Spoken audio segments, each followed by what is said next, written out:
1984 செல்வி ஜெயலலிதா அவர்கள் ராஜ்யசபா எம்பியா டெல்லியில் இருக்கார். 1984 ஜூலை 26ஆம் தேதி ஆர்டிகல் 370 எடுக்கப்பட வேண்டும் என்று பாராளுமன்றத்திலே பேசிய ஒரு தலைவர் செல்வி ஜெயலலிதா.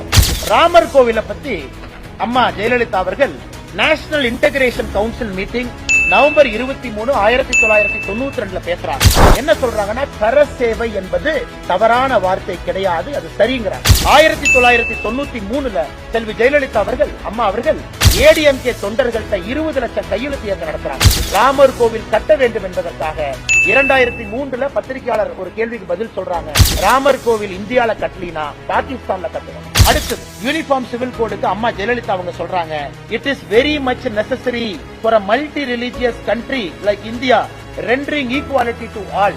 ராமசேத்துவை பத்தி மார்ச் 2012 ஜெயலலிதா அவர்கள் மத்திய அரசு கிட்ட சொல்றாங்க, இந்த ராமர் பாலத்தை ஒரு நேஷனல் மானுமெண்டா நீங்க அறிவிங்க. ஜெயலலிதா அம்மா 1991 வேத பாடசாலை தமிழ்நாட்டை உருவாக்குனாங்க. அதனால யாராவது ஏடிஎம்கே நண்பர் இதை அப்போஸ் பண்றாங்கன்னா விவாதத்திற்கு பாரதிய ஜனதா கட்சி தயாராக இருக்கு.